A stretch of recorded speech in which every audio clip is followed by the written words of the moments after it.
అనేది చాలామంది ఏంటంటే నాకు మ్యాథ్స్ అంటే ఇష్టం, నాకు సైన్స్ అంటే ఇష్టం, అయ్యో నాకు మ్యాథ్స్ రావు, లెక్కలు రావు, అందుకే నేను సైన్స్ వైపు వస్తున్నాను.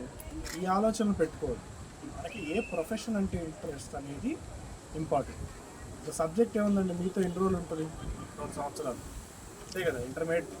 ఇంటర్మీడియట్లో చదవటమే. మ్యాథ్స్ అంటే ఇంటర్మీడియట్లో చదువుతారు, బయాలజీ అంటే ఇంటర్మీడియట్లో చదువుతారు. ఇప్పుడు డాక్టర్ అవ్వాలి, లేకపోతే మెడికల్ ఫీల్డ్లోకి రావాలి, డాక్టర్, డెంటల్, నర్సింగ్, ఒక 100 రకాలు ఉన్నాయి. ఇంటర్మీడియట్కి వచ్చారనుకోండి, intermediate, degree, allied subjects. So మీరేంటంటే ఏ ప్రొఫెషన్ చేయాలనుకుంటున్నారో ఇప్పుడు కూర్చుని మీరు మీ తల్లిదండ్రులు టీచర్స్తో మాట్లాడి దాన్ని బట్టి బ్రాంచ్ ఎంచుకోండి. ఒక సబ్జెక్ట్ మీద భయం వల్ల, లేకపోతే ఇంకో సబ్జెక్ట్ అమ్మో మనం చదవలేము అనుకుని మనం డీవియేట్ అయితే అదే మన ఫస్ట్ ఫెయిల్యూర్. 10th అయిపోయిన తర్వాత ఇంటర్మీడియట్ అనేది ఇప్పుడు నీకు ఈ ఏజ్లో తెలియదు. మీరు ఒక 2 సంవత్సరాలు అయితే మీ తోటి పిల్లలను చూస్తే ఫస్ట్ అటెంప్ట్లో ఒకరికి సీట్ వస్తుంది, ఒకరికి సెకండ్ అటెంప్ట్లో వస్తుంది, ఒకరికి థర్డ్ అటెంప్ట్ కూడా తీసుకుంటారు వాళ్ళకి కావాల్సిన సీటు, కావాల్సిన కాలేజు రావడానికి. సో మీకు టైం అనేది లిమిటేషన్ ఫ్యాక్టర్ అనేది మైండ్లోంచి తీసేది. అల్టిమేట్గా వెళ్ళాల్సిన గోల్ ఏంటి మనం గుర్తుపెట్టుకోవాలి. ఒకళ్ళు ముందు వెళ్తారు, ఒకళ్ళు సంవత్సరం తర్వాత వెళ్తారు, కానీ అందరు చేరాల్సింది అక్కడికే కదా. అది మైండ్లో పెట్టుకుంటే సగం టెన్షన్, సగం స్ట్రెస్ అనేది పోతుంది.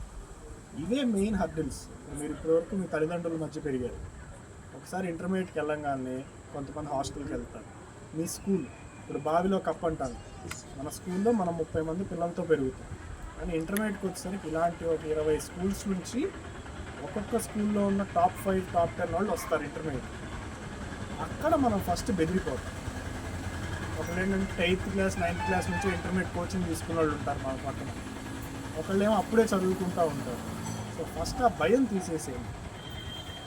నాకన్నా అయ్యో వాళ్ళకేంటో ఒకసారి చదివితే వచ్చేస్తుంది, నేను 4 సార్లు చదవాల్సి వస్తుంది, నాకు ఫస్ట్ నెల 2 నెలలు పెట్టే పరీక్షల్లో మార్కులు తక్కువ వస్తున్నాయి, వాళ్ళకేంటి ఎగ్జామ్ రాస్తే 160కి 150 వస్తున్నాయి, నాకేమో 140 వస్తున్నాయి. ఈ భయం తీసేసి గుర్తుపెట్టుకోవాల్సి అల్టిమేట్గా అందరూ వెళ్ళేది అదే గోల్కి. అది పెట్టుకుంటే టెన్షన్ పోద్ది, భయం పోతుంది, మన పర్ఫార్మెన్స్ పెరుగుతుంది. దానికి మీ పేరెంట్స్ సపోర్ట్ మీకు ఎప్పుడూ ఉంటుంది.